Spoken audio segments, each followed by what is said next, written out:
Hello, everybody, and welcome to a brand new episode of the Jedi Way here on the Outlaw Nation channel. I am the Outlaw John Rocha, also known as Rocha Fett.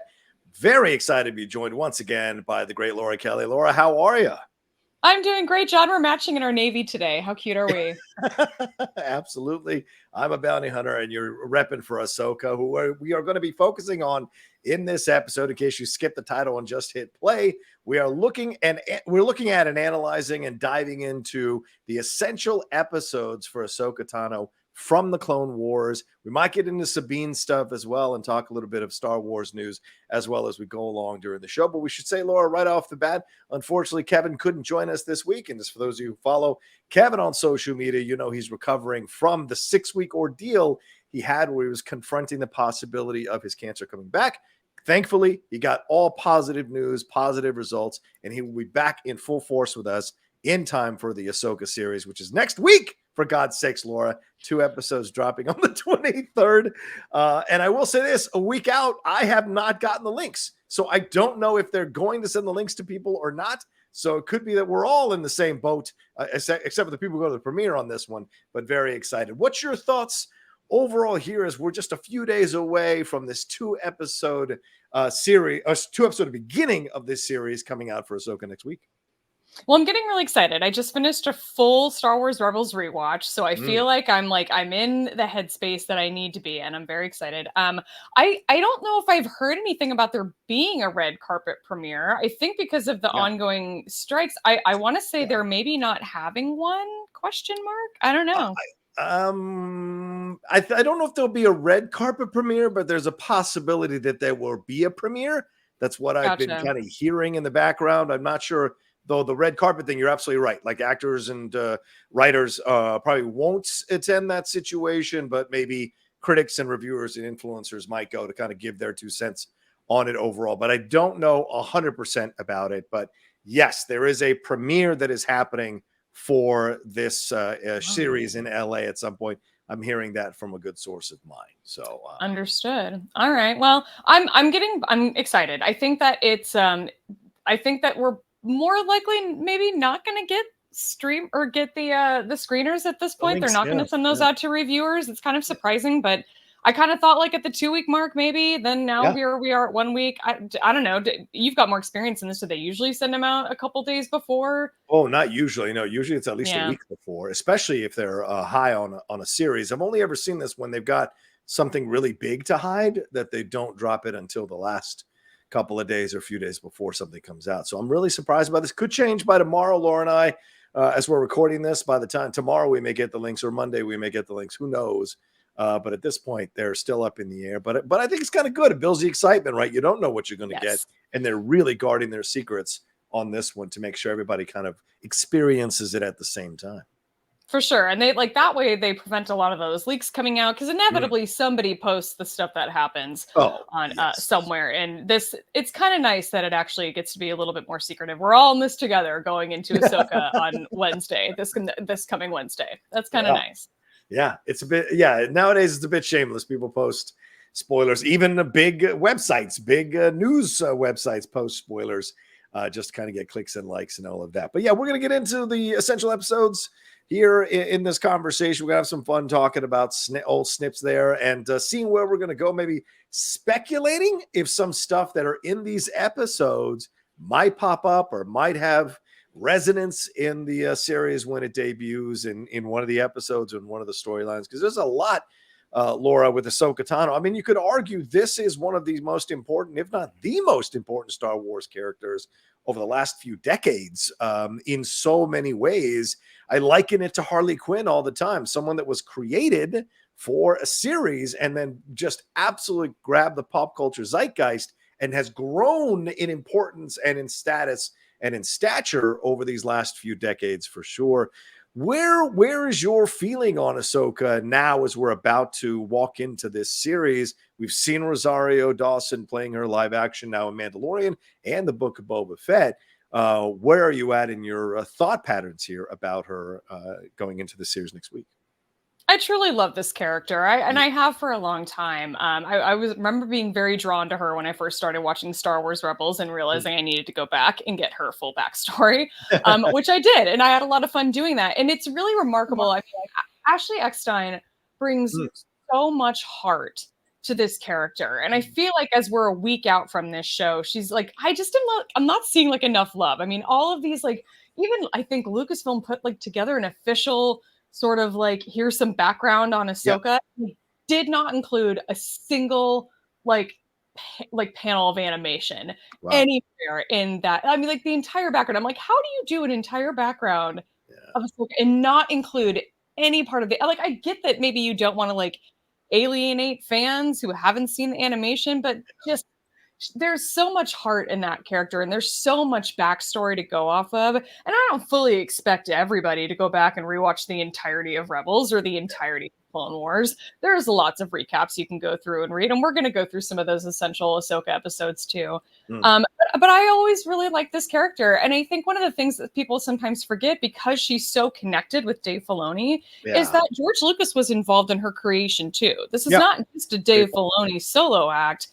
The Clone Wars was Dave and George, and the fact that they both created her and that she's now then made this jump to live action. I think that she's just been on such a fantastic journey, and it's been so rewarding to watch. I can only imagine those fans that were watching it back in 2008, what they must be feeling. All those people who went and saw the Clone Wars film in theaters, like what it must just be like mind blowing to see what we're about to get in this live action series. Where do you stand with Ahsoka? Kind of what's your sort of history with her? Well, I think there's an appreciation that has kind of come over me over the last few years. I've been in the Star Wars space and seen people's reactions to her and gone back and watched and rewatched the episodes and seeing, as you said so well, the voiceover performance and the acting, really, regardless of voiceover, not just acting, period, by Ashley Eckstein, in bringing her to life in such interesting ways, and a character that so many people have grown up with, so to speak, right? I mean, seeing her as right at the beginning, people, we all know this, people didn't like her initially overall. What a surprise in Star Wars fandom, not liking something new. And then eventually she grew on people, and the writing changed. Like the writing really adapted to the performance. I think as much as we want to give credit, and rightfully so, Laura, to George Lucas and Dave Filoni, I think Ashley Eckstein, as you mentioned earlier, deserves an incredible amount of credit as well for creating this character. Yes, it was written. Yes, it was animated. Yes, it was conceived. But her performance, her vocal performance, her work, her acting here, I think also shaped the creation of this character and probably influenced the writers a lot to how they wanted to write to a voice like Ashley Eckstein's, to an actress like Ashley Eckstein, to really take advantage of her strength and her ability. So all of that here, and then you bring in Rosario, who I personally think has done a fantastic job in translating to this version of Ahsoka here in the live action world, a little older, a little more grizzled, not really prone to the more younger instincts that she has had through the Clone Wars, even in the Rebels at times. Those instincts, we've seen those pop up. There's a little bit more of a harder edge to Rosario that I like to see. I've seen some people push back against it recently online, and I just don't understand that. She's been through a number of things, so I like that we're constantly evolving with this character. What we didn't get with Luke from Return of the Jedi to The Last Jedi, we're getting with Ahsoka. We're seeing her change through the experiences and growing and maturing. And I think there's a sense of ownership that we all feel in this character because of that. So I love that, to be honest. That's a really cool interpretation of it that I never thought of. That whole like chunk of like missing story that we don't have with Luke. We're diving into that a little bit with Ahsoka as a character. And that's really cool. It's a cool opportunity that they chose to like stick with this timeline that the Mandalorian is set in and kind of tie all of these stories together. It's a fantastic opportunity for storytelling, and I think for us as an audience to sort of get this new side of this character who has matured, who has seen some stuff, who has been through some things.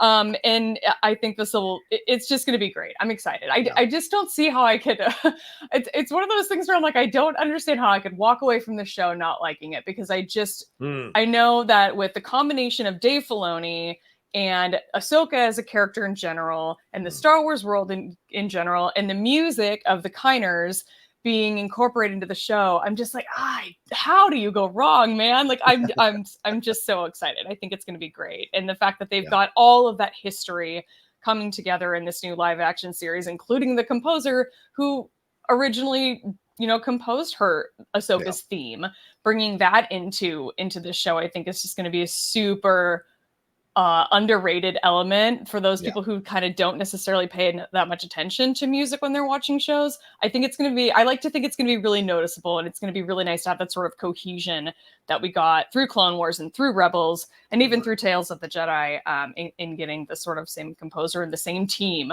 working on this new live action show. Yeah, and certainly we can't deny that the series will have a little bit of extra importance because of the passing of Ray Stevenson. Having that kind of hanging over the show, I think, will give the show kind of accidentally or indirectly an extra level of importance, an extra level of weight and gravitas and power here as we're watching it, because we know this actor passed away in an untimely way. So how much of the conversations and the interactions and the scenes and his journey are going to be important for us to monitor and have more resonance with us as we watch it because of what happened to him. So that adds an even more of an interesting element. And not that I'm saying it's okay that happened. I'm saying it'll add an interesting element to the show as well. But Laura, we should jump into these before because we can talk about Ahsoka, just free talk about Ahsoka for probably an hour. Let's get into how you've got this thing structured here to talk about Ahsoka, and please take us through it. Sure. So I wanted to put together a list of essential Clone Wars episodes for Ahsoka. In our last episode, you and I talked about sort of some essential episodes of Rebels that are good for Ahsoka background. And I don't expect everybody to go through and watch every episode of Rebels, and nor do I think people are going to do that for the Clone Wars, especially now that you've only got a week left to do so. If you put it off, you put it off. That's the type of person you are, and that's okay. I didn't go back and rewatch all of the Clone Wars either, but I have before. So here are my notes for that. So if you're coming into the Ahsoka show with no context from the animated series, or if it's just been a while since you watched those animated shows, I think this will hopefully be good for you. And yeah, it would have been a great idea in a perfect world to go through and rewatch all of it and get to know Sabine and Hera and Ezra and Chopper and Thrawn, and then in all of Ahsoka's history with the Clone Wars with Anakin and with Rex. But I don't know if that's necessary to have all of that context, because I like to think that this show is going to sort of give you the background and the details that you need to know. Yeah. Is it going to be more fun for maybe some of the people who catch some of those little things in the background that are references? Maybe, sure, but it's not going to take anything away from the experience, I don't think, if you haven't watched all of those animated shows. So I think this would be a fun opportunity to dive in, talk a little bit about some Clone Wars episodes that might be essential, might be worth going back and revisiting, or at the very least, you can sit here and listen to our recap or our discussion on some of them, and hopefully that'll give a little bit more of the context that you need if you're going to continue to be stubborn and not go watch all of the Clone Wars episodes. So, John, we must start at the very beginning, which is the Clone Wars film, which came out in 2008, the predecessor to the Clone Wars series. Maybe not necessarily everybody's favorite piece of Ahsoka media, but we're going to start with it anyway, because you have to start at the beginning. And this is where we get Anakin and Ahsoka's first meeting, which goes into their entire journey in the Clone Wars. You kind of need that. And I think when I first started getting into the Clone Wars and wanting to watch it, it was very confusing trying to figure out where I was supposed to start, because Disney Plus wasn't a thing yet, and they weren't all in one comprehensive place. You had to go on the internet and find the lists.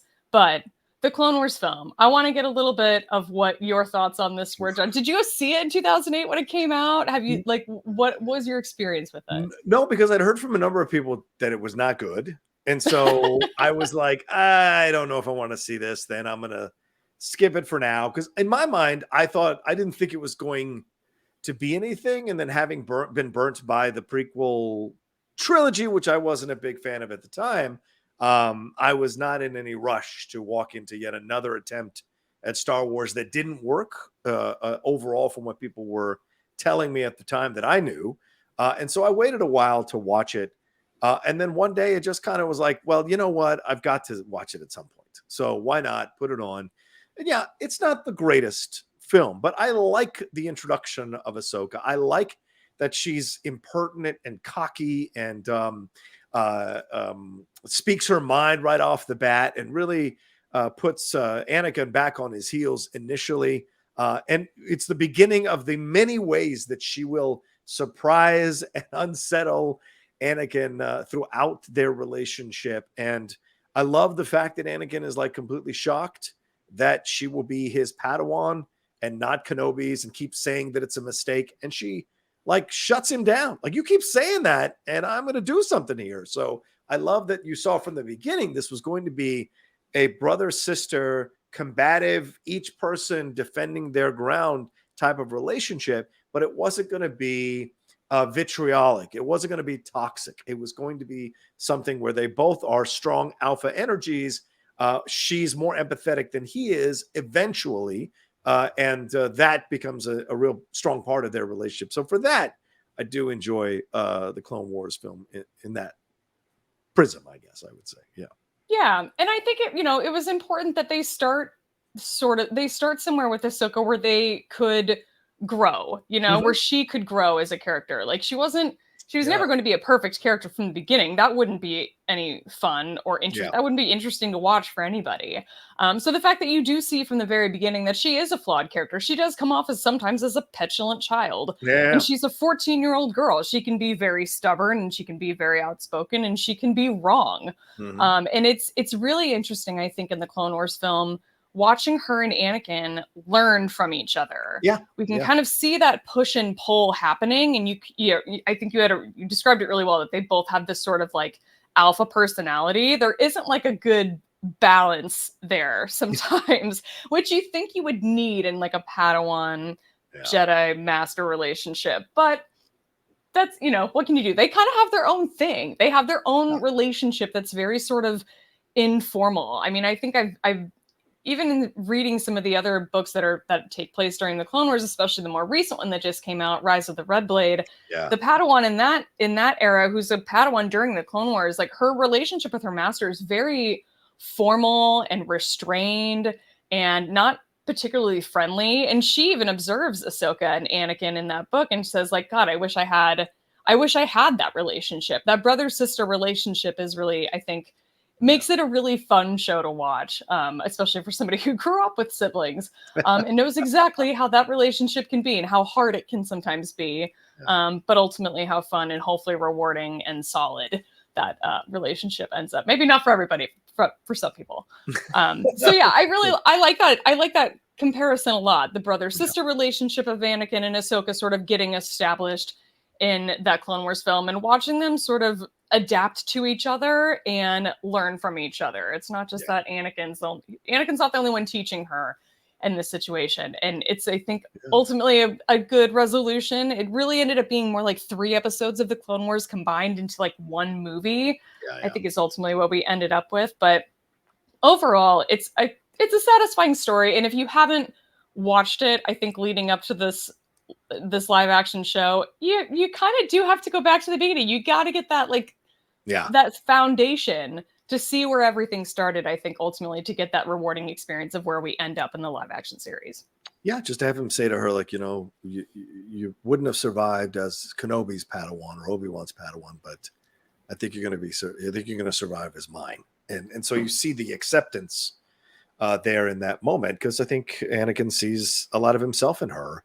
And what better master, for lack of a better term, to have there to teach her than someone who is also a bit of an outlaw in how she approaches things, or how he approaches things, Anakin. So it just makes sense.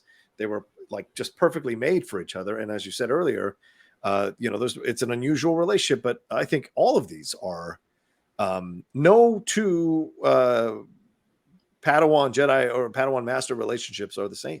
So this one is such an unusual one, and it works so well because I think there's a little rebel inside of all of us, so we kind of gravitate to this. Exactly. So then you put 2 rebels together like Anakin and Ahsoka, and you get explosions. And those explosions continue through the entirety of the Clone Wars series. So I put together a list of episodes I thought that are good to review or good to sort of recap. I didn't find anything that stood out to me in seasons 2, 4, and 6 as being absolutely essential. Okay. So I'm kind of skipping over those, and I've got a few in 1, 3, and 5. First of all, Ahsoka's like not in season 6 at all. That's the sort of Yeah. like off season where she's already left in season 5 and then she doesn't come back to sleep. Yeah, so you get it. So Yeah. that one I'm excused. 2 and 4, I'm sure there are going to be people who are just like, what about this, this, and this? And you're totally right. There are probably valid episodes in that. But I'm going to start with episode 19 in season 1, which is called Storm Over Ryloth. I think it is a sequel to like, it's like an arc of episodes that's happening. Whether it's the episode that's right before it is essential or not, I don't know. Right. But this Storm Over Ryloth episode is particularly interesting for Ahsoka as a character because we see her mess up in a big way. Yeah. Ahsoka is, as I said, is by no means a perfect character in the Clone Wars, and she's not now in live action either. Yeah. But in terms of her sort of learning process and in seeing some of these like these essential experiences that she goes through as a commander in an army when she's a 14-year-old girl in a war and learning, I think that this is one of those that really stood out to me as being a sort of really like, I don't know what's the word, like influential experience on her life as a character. Yeah. So in this episode, she essentially like sort of gets cocky and disobeys orders from Anakin, disobeys orders from Admiral Yularen, and takes her entire squadron out to fight a battle in orbit over Ryloth, and basically loses like a whole squadron of clones. Yeah. And it's absolutely devastating to her. And it's one of those where, you know, she knows all of their names. You can hear her calling their names out and communicating with them throughout this entire battle. And one by one by one, I think it's literally every single one of them gets taken out. And she's the only one that makes it back to the command ship after she's already like, she's not only disobeyed, but then like resisted and finally given in when she realizes that she has to retreat. And so we go through this journey with her on this episode of sort of like coming to terms with all of that. And it's really devastating, but ultimately it's a lesson for her. Unfortunately, it's a hard lesson to learn, but it's sort of a necessary one, given that it sort of takes place at the beginning of this war.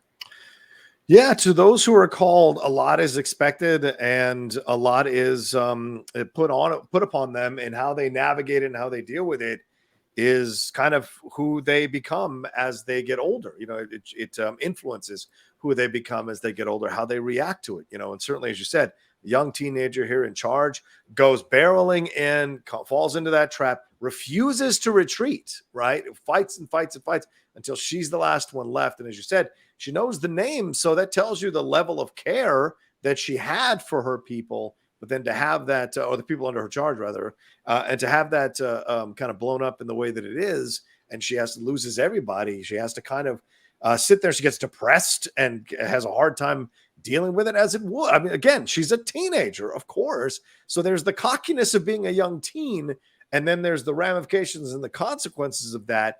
And if you have the real abilities to be a leader, you will learn from that. You will grow from that. You will understand that. And I think that this is an important episode for you to pick out because I think it colors how Ahsoka deals with being in charge in all the future missions as it goes forward, whether they be small or big. She has a genuine level of care and a level of understanding, and is okay with retreating when she needs to and attacking when she needs to. And I think this episode is a big reason why. Yeah. And it's also that sort of classic life lesson of like having to get back on the horse, having to get back out there. I mean, Anakin literally has to like push her to get back out when she's resistant to sort of get back in the saddle and take another squadron of clones out into yet another battle when she's still kind of trying to mentally recover from the last one. And it's one of those things where I think he saw that there would never be enough time to come back from something like that. You just have to get back out there. And it's a great example of like seeing Anakin as a teacher. Yeah, and you see like how good he was at what he was doing when he was with Ahsoka and how it influenced who she eventually became. Yeah. So this is a really good one, I think, to go back and revisit. Definitely recommend. Cool. Which brings us to season 3. We've got episode 7 in season 3 is called Assassin. And this episode is great for a number of reasons, but one of the main ones is that it just has so many echoes of Revenge of the Sith. There are like story beats that pretty much just go right in line with it. But I mean, really starting with Ahsoka going to seek Yoda and his advice when she starts having visions about someone close to her Yeah. being seriously injured or dying. And we kind of get these different reactions and these different pieces of advice that are handed to her versus what was given to Anakin. And then we get to see their reactions to them and how they sort of are similar and also different. Because as you said, Ahsoka and Anakin are similar in a lot of ways, but you know, she can be more empathetic. And I think because she's a little bit younger in this sort of stage, she's also willing to listen to some of those that are older than her, especially when it comes to Yoda and his advice. But ultimately, she ends up escorting Senator Amidala to a conference, and it's really her who she sees that is like being attacked or being killed in her visions. So she goes with her, just kind of just stick with her and be her bodyguard. And eventually they end up revealing this whole like assassination plot against Senator Amidala, which is kind of the entirety of the prequel series, I feel like at all times. So there's a lot of echoes of that. If you're a big prequel fan, this is a really fun episode to go and visit just to kind of pick up on all those little references from the prequel trilogy. But that's episode 7, Assassin. John, any like memories from this one? Is this one that you remember watching and kind of picking up on some of those similarities to Revenge of the Sith? Yeah, absolutely. But I think what comes through for me with this one is something that doesn't get talked about enough is her relationship with Padme, which I really like that they circle back to in Tales of the Jedi. Yes. And having, you know, that episode where she's there for her funeral. This is one of those things that occurred to me as I was preparing for the show today. And it never occurred to me before was that, you know, we got to see Ahsoka's mother in that first episode of Tales of the Jedi when she's young, you know, when she's a baby and all of that. We see the fierce warrior that she is and everything like that. And to me, it almost feels like, because remember, the Jedi do take them young and train them, pull them away from their parents, try to, you know, pull them away from attachments and all of that. But it almost seems to me like Padme and Anakin, at times, although Anakin is the brother sister, at times Anakin is a bit of the father element too. But Padme, absolutely the mother element here. Absolutely. Sure. Yeah, right. You see that Ahsoka has this kind of super protective feeling about Padme. There's something instinctual that she feels in her respect and admiration for Padme. And I think that comes through in something like this, in an episode like this, because she is so keen to make sure that the visions she's having, which is not the first time she has, not the only time she has visions in Clone Wars, but the visions she's having here are something that she's afraid of happening to Padme. So that makes her like even more focused on what she needs to do here and how she needs to go about it. And then she finds out who it is. And so we see that this is something that's a really important thing to her, the protection of Padme. And I think this is solidifies that in this episode for sure. That's a really great point. That's one that I think isn't explored maybe enough in the Clone Wars. There are definitely some arcs we get to see them interacting together, and we see Padme teaching her. I think that sort of motherly role is a really good comparison. But the fact that we sort of have this relationship with Ahsoka and Padme that's separate from Anakin. Ahsoka doesn't just care for Padme because she knows that Anakin cares for her, and she does no, she did, at least has some sort of she's got some sort of like clue of what's going on. And I think we ultimately learned that she probably had more of a clue than she would ever have let on. But she's got a relationship with Padme separate from Anakin. She cares with her both in that way that she wants to help Anakin, but also in a way just as Padme as an individual is important to her. And I think that's really fun to see. Or a princess. It's the real legitimate affection she has for her, for sure. Yeah, and that is really sad. You bring up the episode of Tales of the Jedi when she's at her funeral, and like that just goes back that Ashley Eckstein performance. You can hear that emotion is just so deep in that voice performance in that episode in particular during the Padme funeral scene. It's just devastating. So good. Also worth revisiting. But we can't talk about season 3 of the Clone Wars without talking, of course, about my favorite arc of episodes in the Clone Wars ever. Maybe like my favorite arc of episodes in like any Star Wars. Wow. And that is the Mortis trilogy. Yeah. It's so good. So good. What's your sort of experience with this? What are your memories of seeing this for the first time? And what do you sort of take away from it today? Like what stood out to you? Well, I'm a big fan when Star Wars goes out there. Do you know what I'm Yeah. saying? And I Gets love that, weird. right? And I like gets weird, like going on this planet and like it's like Interstellar, with like seconds are actually weeks, or weeks are actually seconds. And so I like that you have that in on Mortis, and the fact that you are called to the planet. You don't get to find the planet unless you're called to this planet.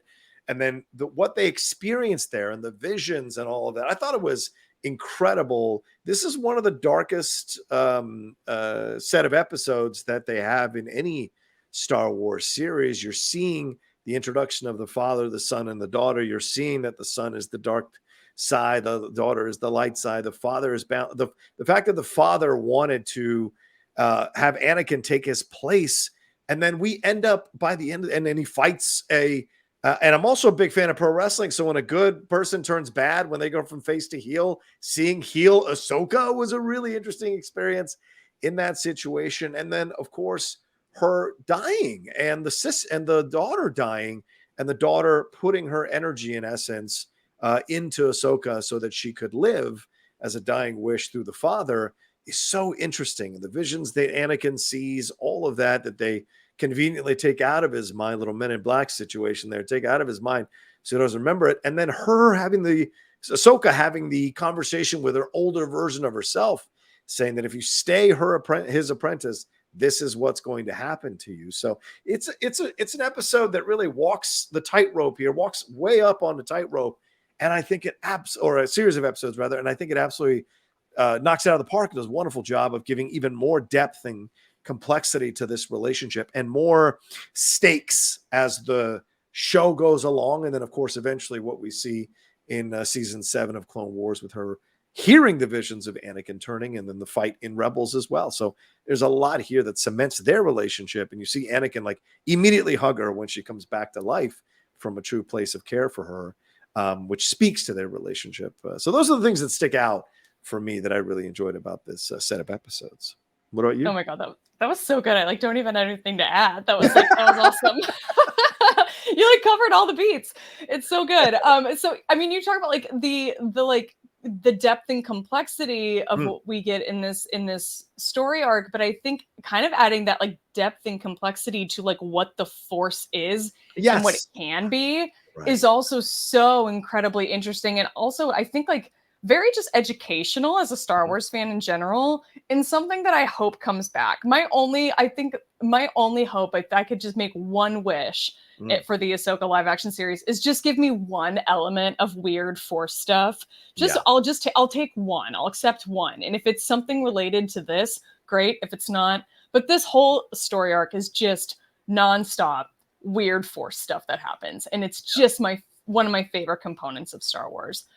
So yeah, definitely worth revisiting, rewatching. I think even if you've seen it before, if you haven't seen it before, I think it's definitely worth rewatching, because I think you're right that you get to see a future Ahsoka, which is an interesting element in itself. And the fact that we see her ultimately die and then be revived, witnessing that entire process, I think is going to be very essential to just knowing her backstory and knowing where this character is coming from when we meet the live action version of her again in this upcoming series. Yeah, and the daughter remains a part of her forever, right? I mean, Anakin sees the owl there at the end of season 7 of Clone Wars, and I have a feeling that the structure or the thing in the wall that we saw in the trailer that looked very similar to something we might see on Mortis is going to have some role here in Ahsoka, because of the daughter being the life force that was put inside of her to bring her back to life. So there's no way that doesn't have something to do with what happens in the series when we start watching it next week. Yeah, exactly. And yeah, at least knowing who Morai is, which is her convoy, her bird that's flying around, probably something that's worth knowing. I don't know if we've seen Morai in live action yet, in any of the previews or anything, or at least not a close-up look. Right. So I'll be very curious to see how they take this very interesting looking animated bird and bring that into live action, if they do. I would like to think they have to, but you never know. So that's the Mortis trilogy. It's fantastic and 100% worth a watch. If that's the only arc of the Clone Wars you watch, if those are the only 3 episodes you decided to watch before Ahsoka, I think it should be those 3, honestly. And that's high praise, because this stuff in season 5 and season 7 is also incredibly essential. but I like Yeah. weird Force stuff, so I recommend Mortis. Well, So before you go on, Laura, let's take a quick break as we're the 35-minute mark, and then we'll jump into some more of these Clone Wars episodes with Ahsoka when we come back here right after this. All right, Laura, let's get back into these Clone Wars episodes. It's been a lot of fun so far. What do you got for us next? likewise. All right. So we're at season 5 now. We're skipping over season 4 to the essential episodes of season 5, which is the last 4 episodes of the season, essentially. Episodes 15, 18, I'm sorry, episodes 17, 18, 19, and 20 are all encompassing of Ahsoka Tano's trial and ultimate departure from the Jedi Order. And this is an absolutely devastating story arc. It's devastating just for what Ahsoka goes through in general, but it's also devastating to see the effect that it has on Anakin. And that's one of the other really interesting things I think to watch that you get out of the Clone Wars when you watch the entire series is you see the sort of gradual downfall of Anakin. You see how we got from what he was in Attack of the Clones to what he became in Revenge of the Sith. You definitely sort of see that degradation. It's really interesting. And it happens, you can see a lot of it, I think, in this arc in particular. So essentially, the sort of summary of this 4-episode arc is that Anakin and Ahsoka have to investigate a bombing at the Jedi Temple. And ultimately, Ahsoka is accused of being the bombing suspect. She goes to prison, she escapes, she gets to the underworld, she gets the help of Asajj Ventress, who's a sort of dark side user and former Padawan of Dooku, who's been an enemy. She's the sort of one of the main antagonists in the Clone Wars film. They ultimately are teaming up at the end of season 5 here, which is kind of a fun story arc to see. And they go search for the real culprit so that they can clear Ahsoka's name. And then Ahsoka is attacked. She's captured. She's brought back to the surface of Coruscant. The Jedi Council expel her from the Order after holding their sort of own trial. And then they send her to the Senate for a proper military trial. And all while this is happening, Anakin is out searching for the real culprit because he knows Ahsoka didn't do this. He finds Barriss Offee and finds out that she's the actual terrorist who bombed the temple, brings her to Ahsoka's trial just in time for her to confess before Ahsoka is essentially announced as being guilty. So Ahsoka is ultimately cleared of all the charges. She's invited back to the Jedi Order, but all of these recent events that have taken place out of these 4 episodes have left her completely disillusioned with the Jedi, and she ultimately decides to leave the Order, leave Anakin's training, leave her lightsabers and her Padawan braid behind, and it is absolutely devastating. And it's also so good in terms of Star Wars storytelling.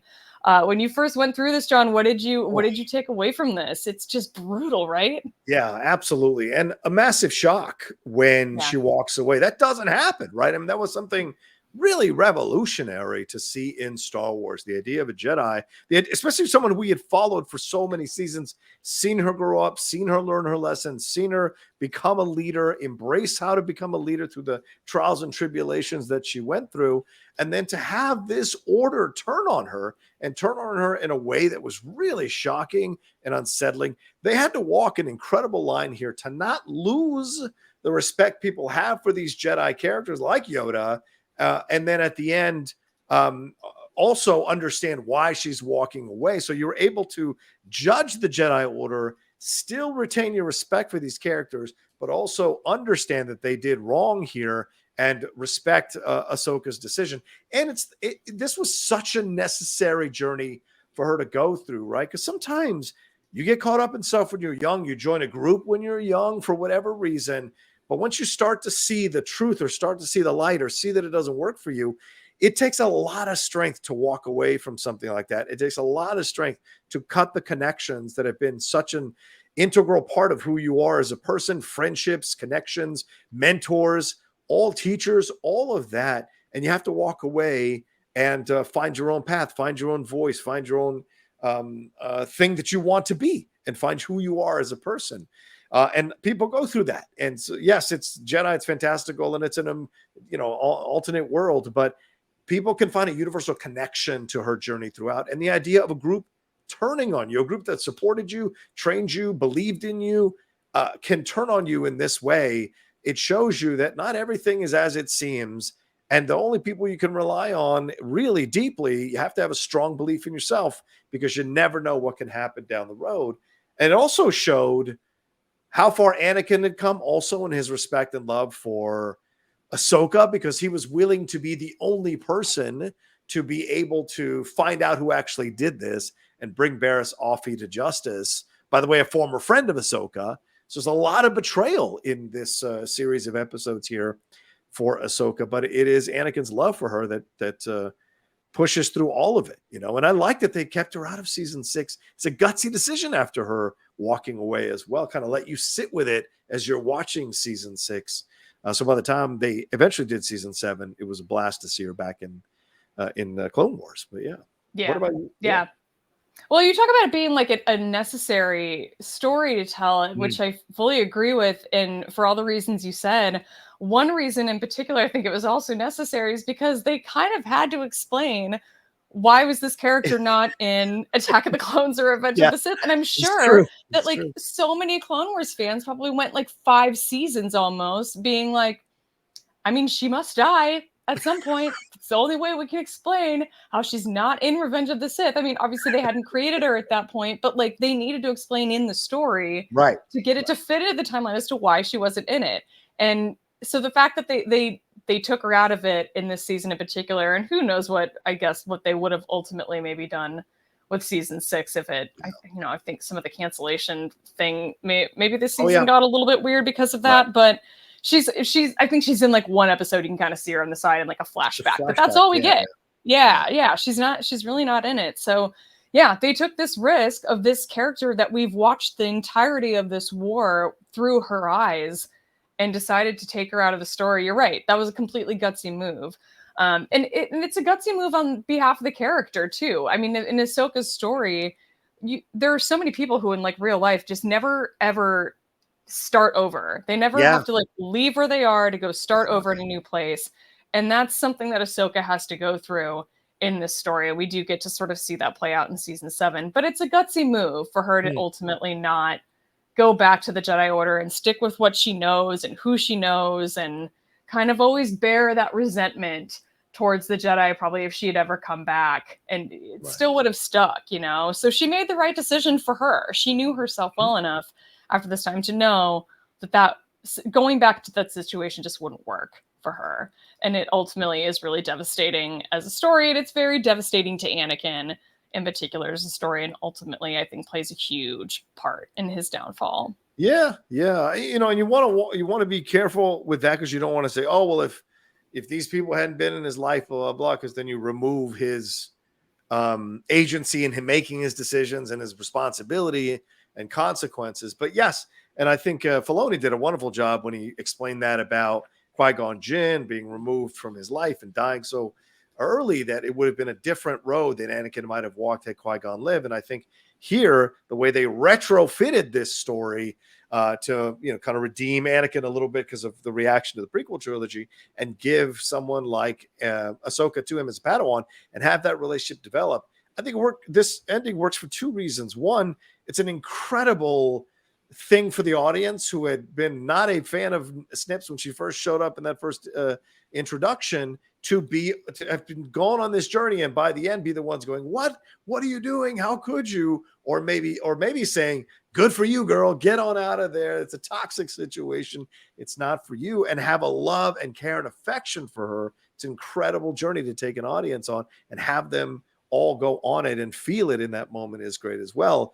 But I also think, as you said, the Anakin situation there too is so important, because yes, this is the beginning, or the real beginning, of the solidifying of his disillusion with the Jedi Order, and giving a little more understanding of why he did the things he did. It doesn't excuse him killing, as many people as he killed and destroying all those planets, but it certainly is an understanding, of why he went the route that he went, Yeah, exactly. And there's a lot of episodes of the Clone Wars that sort of lean into that a little bit. I think this is like one of those major ones though. So yeah, that's the end of season 5. We don't see her in season 6. And then we had that massive gap of time between season 6 and when season 7 finally came out, and we got the ending to the Clone Wars story. So I'm not going to go into episodes 5, 6, 7, and 8 just for time, but honorable mention to the Martez sisters. arc of episodes in season 7 and their story with the Pike Syndicate. That last episode 8, does kind of lean into like, it really does kind of carry over into like episode 9, 10, 11, and 12, which we are going to talk about, because this is essentially, number 1 is the Siege of Mandalore, which is just in itself awesome. We get her ultimate confrontation with Maul, which is like one of the best fight scenes I think I've ever seen in any media ever. And we get her reuniting with Anakin, which is really emotional, and her reuniting with the clones. And of course, Order 66, which is devastating. Now, this was 2020. This was our little pandemic reward. It was like one of those things that was just getting us all through. I think when this premiered, I think it was May the 4th that season 7 came out. Of the Clone Wars. Yeah. What are your memories of this last arc as we sort of closed out the final ending of the Clone Wars, John? Well, first, let me real quick shout out to the Martez sisters, my Latinas. I loved them telling you the truth about what's going on the ground level. You know, I love them for that. You all are arguing your philosophies way up there in the sky. We're trying to scrounge and live, you know, so you gotta have a balance. So it was nice to see Ahsoka have to experience that in a way that she's never experienced before, which I thought was cool. But yes, those last few episodes are maybe some of the greatest.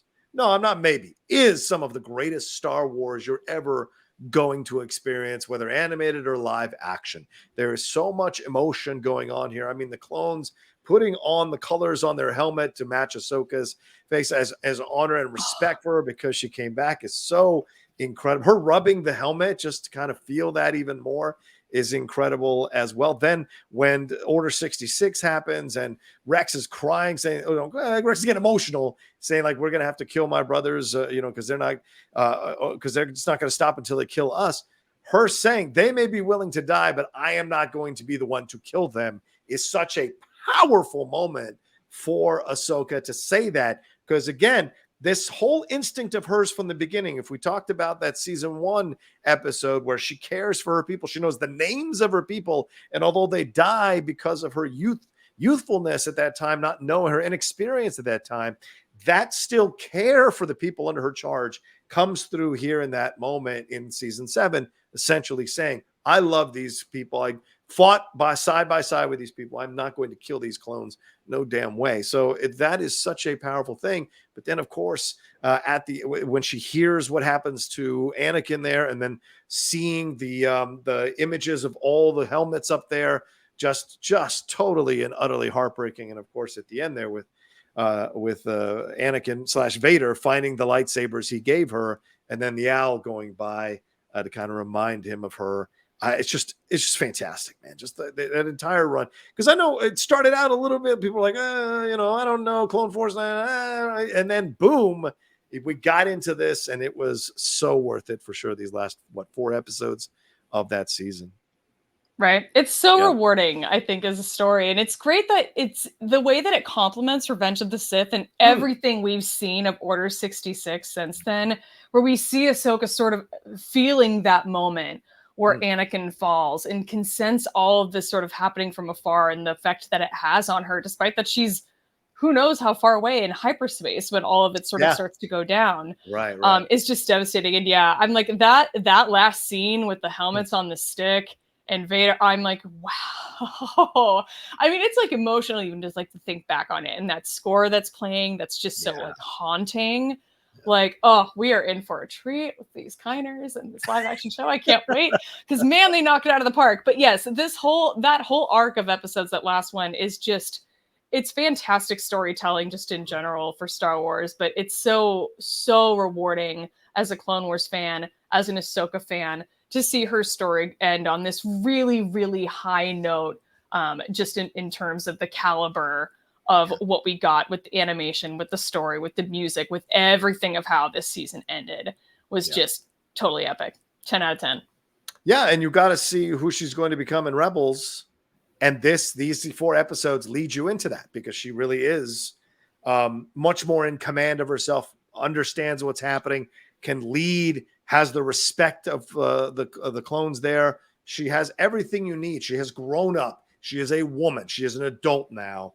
And it's incredible to watch her embrace that in those final couple episodes of that arc. So it's just great stuff.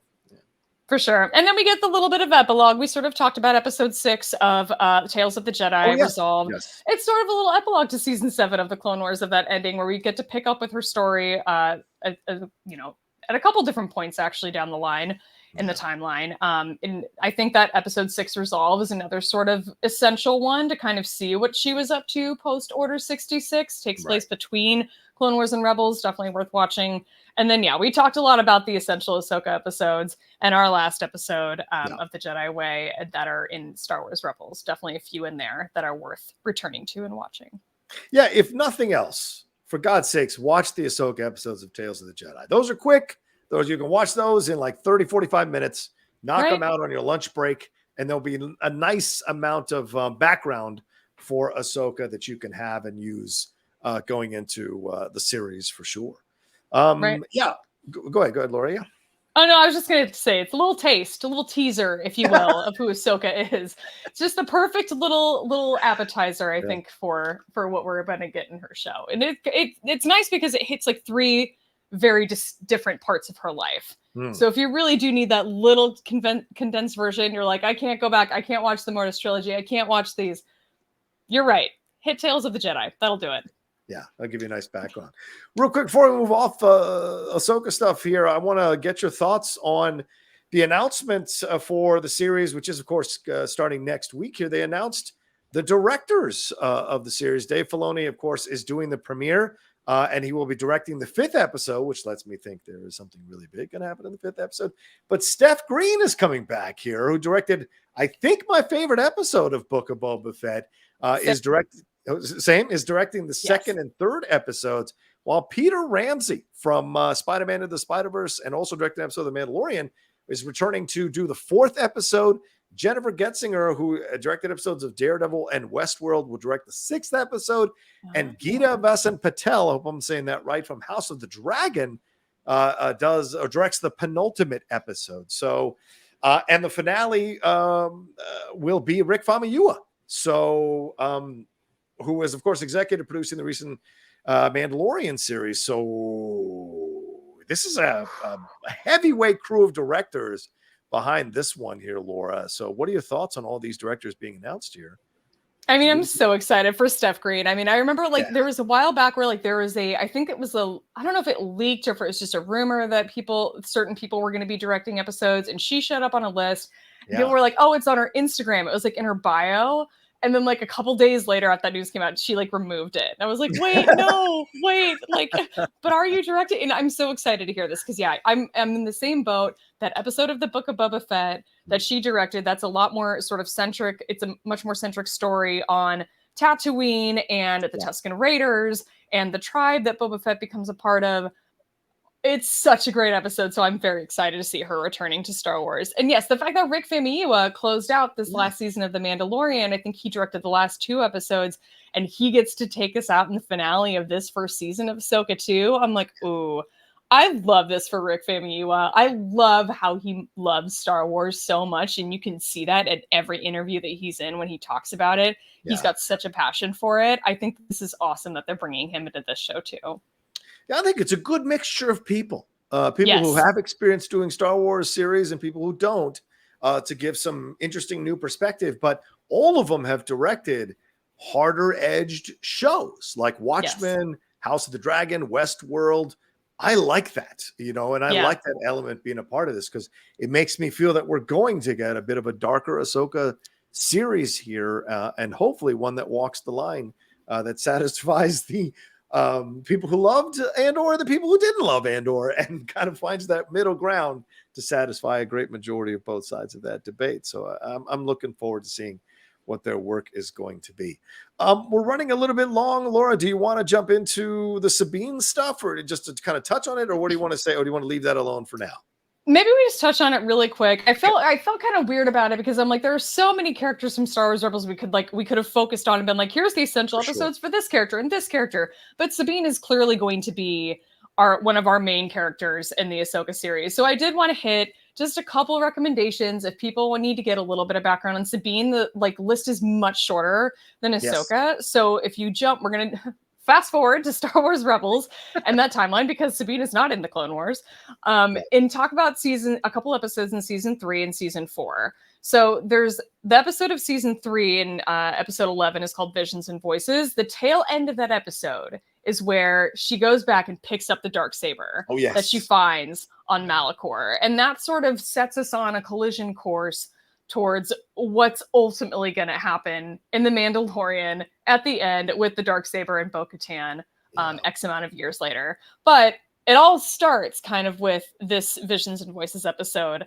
of Star Wars Rebels in season 3. So definitely hit that. Trials of the Darksaber and Legacy of Mandalore, episodes 15 and 16 in season 3. And you're getting a lot of Sabine's background in these episodes. You're also seeing her train with Kanan and Jarrus, with lightsabers, with training sabers, trying to be a good student, and seeing her resistance to that, which a lot of it is sort of because of what she's gone through with her family and all of the trauma and history that she has with her family that's just set her on this sort of dark path a little bit, and it's kind of holding her back as a character. She comes through all of that. And so whatever is holding her back in Ahsoka in the live action series, it's going to be a different story. And I'm really interested to see what that ultimately is, because we kind of had this story already in Rebels. Episodes 15 and 16, definitely worth checking out for sure. Season 3, I mean, did anything about Sabine, like, at that point sort of stand out to you? I really liked learning this background of her and getting these Mandalorian-centric episodes. To me, it was interesting because I started to feel, this is the season that I started to feel like, wait, why is Ezra the chosen one again? Because, and I know people might get mad at me for saying that. I'm not trying to start any drama, but for me, this was the season where I started to feel like, wait, Sabine feels like she should be the one in charge of this kind of stuff. But we do see, or that she could be the one that could be the one that they're looking for, or the one they want to follow. But we can see her coming into her power. Very much mirrors Ahsoka, right? This idea of how she has this kind of strong mentality, strong point of view, not easy to train initially, but, does eventually understand her role in all of this, does come into her own, is much more capable than Ezra, much more quickly than Ezra is. And so you see that with her. And I think this is the beginning of seeing that. Plus, I mean, the Darksaber thing is a massive part of who she is in this season, and the connections to Mandalore and what it all means. And I think a lot of these, I think those episodes lay the groundwork for what we see in The Mandalorian, what we saw with Bo-Katan in the most recent season of The Mandalorian as well. The power of the Darksaber and what it all means is really hammered home yet again in these episodes of Rebels for Sabine. And shout out to Tia Sakar, who does a great job voicing her. And yeah, I was sad that she wasn't the one chosen. I get it, but that was the one that I was hoping Tia might get a shot at playing the character in live action, because I love her vocal work and performance as this character in Rebels. So yeah, season 3 and 4 in particular, it's just amazing vocal performance on Tia Sakar's part. So jumping into season 4 a little bit, Heroes of Mandalore parts 1 and 2 are the first 2 episodes of season 4, and that picks up this storyline that we started in season 3 with the Darksaber. All of that most of that is really resolved by the end of Heroes of Mandalore season 2. But I think one of the things that's really interesting that you kind of need this sort of backstory with Sabine is this absolutely massive mistake, this huge error she made in her past. And we see the consequences of that error playing out in this episode. She created this weapon that is specifically designed to destroy the people who are inside of Mandalorian armor. So it targets the Beskar and basically like microwaves people from the inside out. It's really horrific. It's kind of incredible that they did this in a kid's show, but it's a really it's such a horror element of a weapon in this children's show of Star Wars. And Thrawn is like really into this weapon. That was one of the things that stood out to me in my recent rewatch of Rebels, where he talks about how it's like sort of poetic that the Mandalorians have this weapon that can actually like destroy them, that it's supposed to be, this Beskar is supposed to be the thing that keeps them protected, and this weapon turns it into a weakness, and he loves that. So I'll be very curious to see if we ever get any kind of echoes of this weapon, or if there's like maybe another version of it that exists somewhere in the future in this timeline we're going to be in with Ahsoka. But it really is such an essential component of who Sabine is, to have that sort of backstory and learn all of what she went through in these first 2 episodes of season 4 is, I think, really essential. Yeah, I agree. I don't think Thrawn's ever met a weapon he didn't like. So yeah, that's an excellent point. And yeah, and that shows also that Sabine has this kind of darker streak inside of her when she needs it as a warrior, as a Mandalorian. She has that streak inside of her to use it and to come up with something like this and have it be used in that way. It's just kind of, as you said, it was really unsettling to see what we thought was a kid's show, but it did always kind of slide into some darker themes as right after the halfway point of the first season, it started to feel a little more mature, and we saw some of the things that they encountered throughout Rebels, and this weapon was one of those things that showed you it was a little bit more an older show than you might think, for sure. Yeah. Yes, for sure. So that's I think that's pretty much it for the Essential Sabine episodes. We talked a lot about the finale, family reunion and farewell parts 1 and 2. Those have Essential Sabine moments too, but we talked a lot about that episode in our last episode of this show. So you can check that out in John's feed here and check out our last episode to sort of get the full picture, the full story of the Essential episodes of Ahsoka Tano and hitting some of these Essential Sabine moments as well. Yeah, for sure. And I'll put a tag on that. So if you guys are watching this episode right now, look above our heads. It should be there for you all to click on it and watch that episode for sure. And so you can enjoy that even more of our conversations about the Rebels and Sabine and Ahsoka and all of them as we head into this series. So Laura, we're over an hour. We got to get on out of here. So final words as we're days away from this show premiering in our lives. Any final words here before we wrap up this episode? Oh, I need to not watch the fan reaction, but I am so curious to see what people are going to think about this show. I feel like I'm going to like it. I'm fairly certain I'm going to like it, but I'll be very curious to see what everybody else thinks. What are your final thoughts as we go into it? I'm excited. I don't know. Yeah. We were talking about it with Mike and Shannon on the Geek Buddies, and I was like, I feel like Owen Wilson and Armageddon. I'm either 2% excited, 98% scared, or 98% excited and 2% scared. I don't know, but that's how I feel. It's a mixture, a lot of emotions, but an excitement overall is what I have because I haven't seen anything that makes me think this is going to be a bad series. Nothing. Even the behind the scenes stuff that I watched a little bit of yesterday as I was trolling through YouTube trying to watch more stuff on Ahsoka. I was like, I think they have the right people involved in this and the right mentality and the right approach, and I see some people going like, how come she's not a little bit lighter? This ain't that story. And so for me, that makes me excited to see that. And I think we'll get those little bit of lighter moments as the series goes along, but I like that it's got a little bit of a darker edge to it as we go into it. So yeah, that's my overall feeling, is excited and hopeful, I guess. Yeah. Perfect. Yeah, exactly. All right. Well, there you go. That's our episode of the Jedi Way. Thank you all so much for joining us. We appreciate it. You guys are so amazing with all your comments and your tweets at us to ask us our thoughts on things. It's always great. We have such a great group of people who watch this show. So we can't thank you enough for taking a chance to watch this episode again today. Hopefully we've given you some information on Ahsoka you didn't have, or got you hyped up and ready for this series and armed you with some information there to go in. If you have no information on Ahsoka, hopefully we've armed you with some of that as well through our conversations. And of course, big thank you to Laura Kelly for putting that rundown together because it was fun to discuss all of those episodes. Laura, another fun show. Please let people know where they can find you and what you got going on. It was a fun show. So come find me on Twitter, and you can find me on Threads at shutup_Laura, same handle on Instagram as well. And the show that I host with my friend Alice is called Force Toast, a Star Wars Happy Hour. As I mentioned earlier, we just did a full recap of every season of Star Wars Rebels. So there's a series of bonus episodes in our feed. There's one episode for each season. So there are 4. They're great. Please go listen to those if you need to get a full rundown of Star Wars Rebels and you don't have time to go watch hours and hours and hours of it. We've got a condensed version all ready to go for you, and it's a lot of fun. How long is each of those episodes, Laura? How long? I think it depends. I want to say one is under an hour, but most of them are between like an hour and a half. Yeah. Because you guys are having wine and talking about it all. Yeah, exactly. Right, and some of the episodes some of the seasons have more essential episodes than others. So some of them are a little longer. Yeah, a lot to talk about for sure. All right, as for me, you can follow me at The Rocha Says on Twitter, Instagram, and TikTok, The Outlaw Nation on Twitch for sure. And yeah, we will be reviewing Ahsoka here on the Jedi Way for sure. Me, Laura, and Kevin, we will be breaking them down and talking about them. We've got 2 episodes next week to break through. I will do my best to also watch them and try and do a reaction to them. If I can stay up that late, we'll see. But certainly that's something to look forward to in terms of extra content here on the channel. But certainly on the Jedi Way, Laura Kelly and Kevin Spence and I are going to be reviewing these episodes weekly as it goes along. So look out for those coming down the pike. All right, that's it. Take care of yourselves. Be well. And Laura, what do we have to tell them before we get on out of here? Until next time, remember, your focus determines your reality.